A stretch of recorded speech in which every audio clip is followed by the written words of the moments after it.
says here, we're learning in Shaar Ruach HaKodesh of the Arizal, in Akdama, Shaar Chaim. We're going to learn some specific sections over here.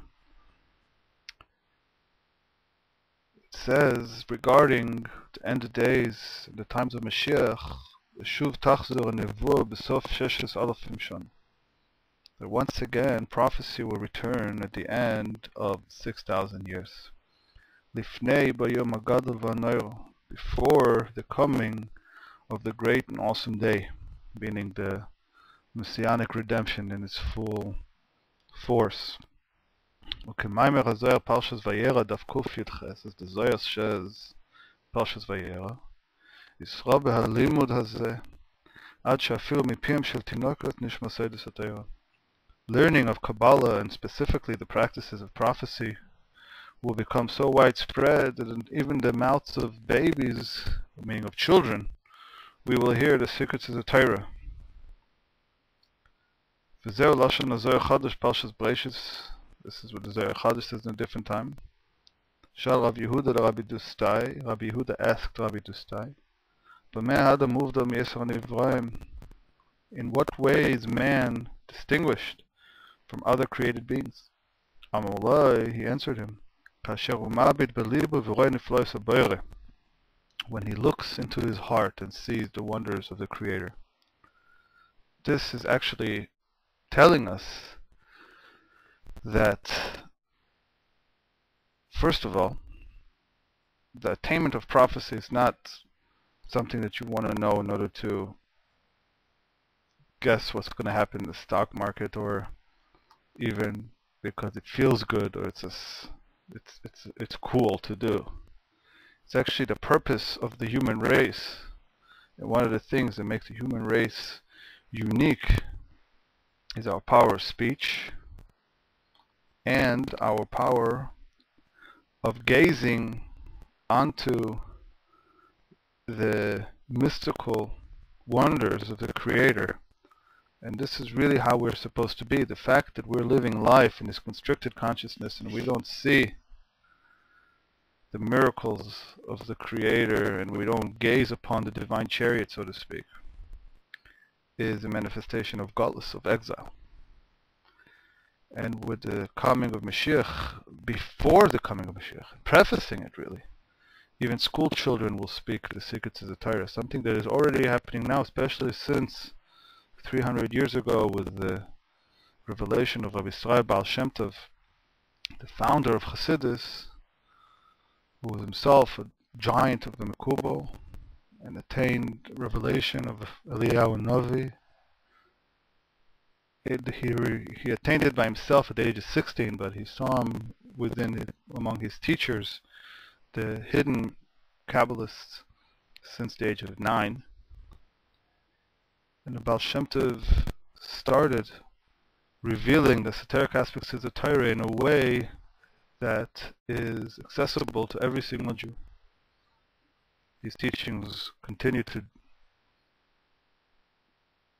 be developed by the Rav Magid until the Alter Rebbe, the Baal Tanya, was the third generation to the Baal Shem Tov, and the first Rebbe of Chabad, Chassidus, put these concepts in an intellectually organized manner that could be studied academically and yet lead to the spiritual effects that were the portion of the prophets in the Sefer Tanya.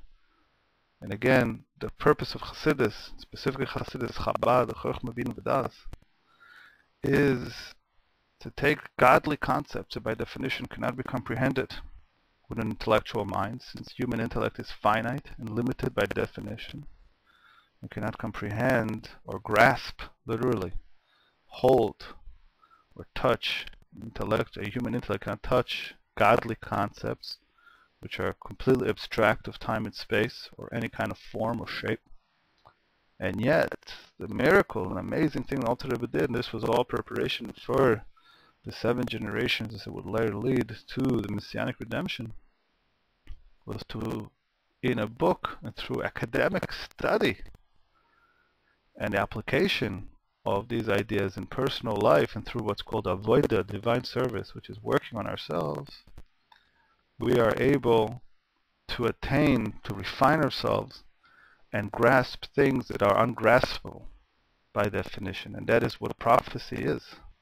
Prophecy is the use of human intellect and imagination and the power of imagination and pictures to become a conduit for a godly influence. And this is where anyone who is trying to attain these levels first needs to develop certain appreciation for abstract concepts and for reconciling opposites, and taking something that is abstract and that is totally void of any kind of shape and discuss it using shapes and using analogies. And all the books of Kabbalah, specifically the Sefer Etz Chaim of the Arizal, it's talking about Partsufim and Spheres. It's very technical. It's almost lahavdil sounds like a math or a physics book. Lahavdil, lahavdil.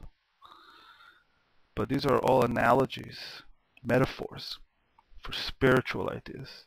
And through learning the metaphor, then God begins to be revealed to that person in the sense that that person starts developing a refined appreciation for what these concepts truly mean. That is why Shehu Limud Ha'ikri. That's why as we approach the times of Mashiach, this is the main type of learning. And as our sage says, Gadol Talmud Shemevi Lidei Maisa, how much better is the learning that brings to Maisa. It's not just to go and get lost in the spiritual realms, but to apply them in this world.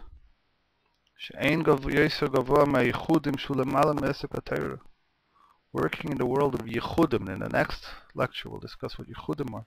It's higher than any other aspects of Torah. Our sages